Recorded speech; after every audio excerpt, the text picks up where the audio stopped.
Hey guys, today we're going to be looking at these hungry boats.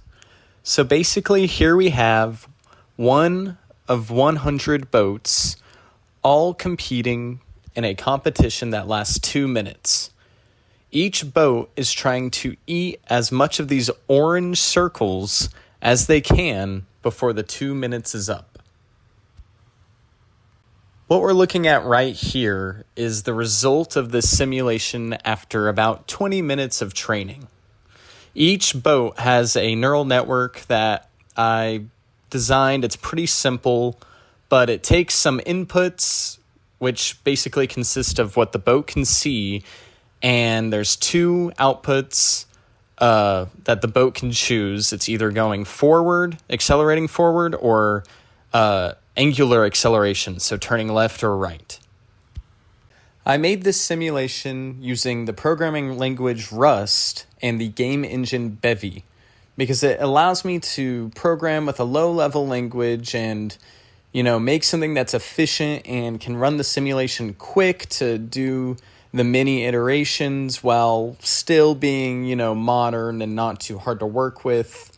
It was a pretty fun project, and it's pretty satisfying to see the results. And what we're looking at right here is the results after the training, but in a second, it's going to go back and show the simulation from the beginning. I recorded it all, and as the simulation goes, it's sped up so it can train the neural networks really quick.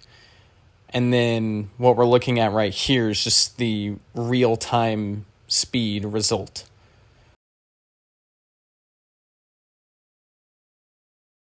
So here we go. We're looking at some of the boats right at the beginning of the simulation. Right now, their neural network weights and biases are all basically just initialized to 0. So they're not thinking, they haven't been trained or evolved or anything. But after the 2 minutes are up, the simulation scores the top 50%, or it scores all of them. It deletes the bottom 50% and then slightly mutates the top 50% to replace those that were deleted.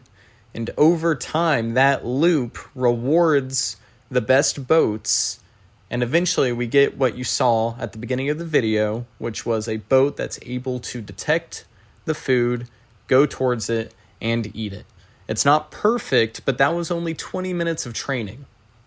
As you can see, during the simulation, I showed the rays that represent what the boat can see.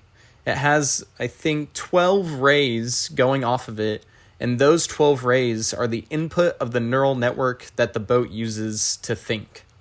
There are also two other inputs. I also gave it its current velocity and angular velocity just in case that context was important for it. I don't know if it ended up using it because I haven't parsed what the neural network is at the end of the training. So maybe it did, maybe it didn't. I assume it did so it can know, and not miss the food and make sure that it has good precision, but maybe it didn't end up using it. I don't know. Another thing that the simulation can change over time, other than the neural network, is also the spacing of the rays that it uses to see. You can't really see because it's rotating really quick here. And at the beginning of the video, I got rid of the rays, so I'm not really even aware how much it changed it. Maybe if you pause the video, you can see at the end after all the training. But I allowed the rays to be spaced out differently over time. I allowed that to be one of the mutation traits so that maybe if there's a more efficient layout than what I choose, it could over time develop that more efficient layout, because honestly, I don't know what's best. You might have noticed that sometimes the camera will just jump to a different boat, it seems. What's happening is the competition, the 2-minute long competition, has ended, and all the boats get their position reset no matter what happens. So no matter if they win or lose, whatever, their position is reset randomly in this basically arena that they're competing in. There's no walls on it, but after the 2 minutes, they all get reset back to around the center of it so that they're always competing. I don't want one of them running away from the competition and having just food that I can eat without any competition. I think that would be unfair. So they all get reset back to the center. So that's why the camera randomly jumps to another boat, and it always follows the same boat. So if it randomly starts spinning, which it often does do, what happened is the current boat that we were following did not win. It was not in the top 50%. So it must have gotten replaced by a mutation of a better boat. And the reason why sometimes it ends up just spinning in a circle and not doing anything is most likely what happened is the mutation that occurred was not beneficial. I mean, that probably happens most of the time anyway. So the mutation made it worse than what it was before and worse than the whatever parent it mutated from. And then you'll see it'll just keep going to a new version of the boat.